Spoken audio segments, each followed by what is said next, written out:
권성동, 김성태, 김재경, 김학용, 박성중, 박순자, 여상규, 이군현, 이진복, 장재원, 정운천, 홍문표, 홍일표, 황영철, 이은재 의원.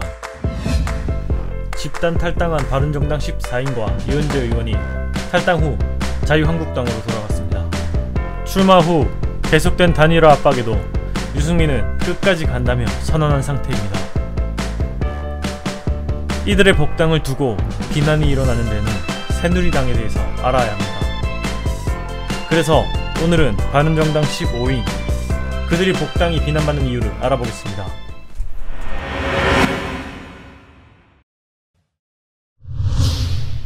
국내 최대 보수 정당이었던 새누리당. 한때 175개의 의석수를 기대할 정도로 국내 최대 보수 정당이었습니다. 새누리당 내에서는 친이명박계, 친박근혜, 비박근혜 계파로 나눠볼 수 있습니다. 박근혜 당선 후에는 진박이라는 신조어까지 탄생시키며 승승장구를 이어가게 됩니다. 하지만 비주류였던 비박계는 공천에 크게 홀대받으며 갈등의 골이 깊어지게 됩니다. 갈등의 골은 2016년 최순실 게이트가 터지며 대통령 탄핵이라는 대사건으로 이어지게 됩니다. 친박과 비박 간 차이는 시국 책임을 두고 극명하게 나뉩니다. 결국 새누리당은 바른정당 그리고 자유한국당으로 분열되게 됩니다.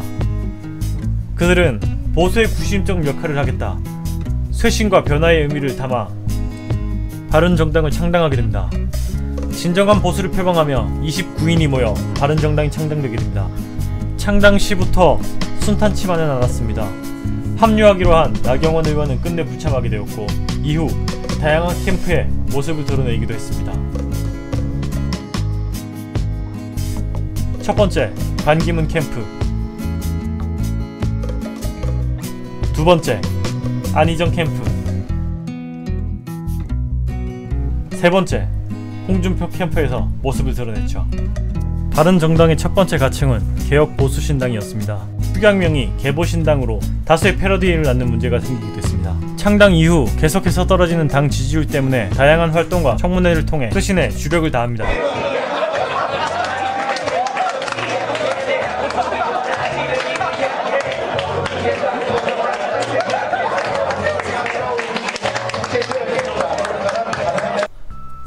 하지만 유승민 대선 후보의 낮은 지지율로 문제가 생기기 시작합니다.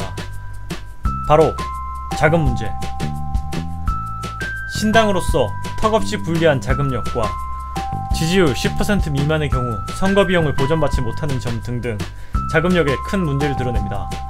보수파의 후보 단일화 카드를 내밀지만 유승민 후보가 강력히 반발하는 상황에 이르자 보수개혁을 외쳤던 29인 중 15명이 탈당하며 다시 자유한국당으로 복당하게 됩니다.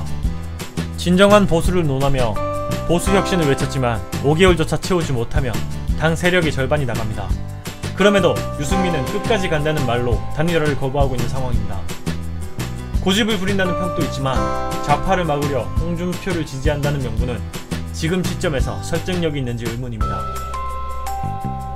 자유한국당으로 복당한 15인에게 세력 확보를 위한 신념 없는 행보라는 비난은 피할 수 없을 것 같습니다. 탈당 의원 15인입니다. 나라의 주인인 국민의 위임한 통치권력 공의에 맞게 행사.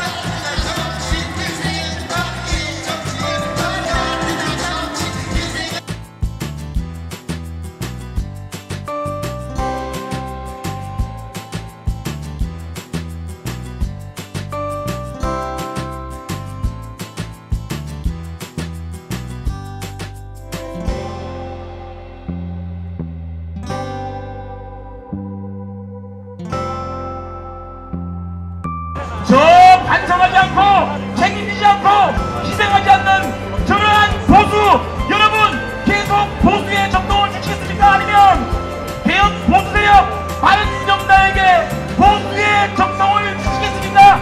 선택해 주시죠, 여러분.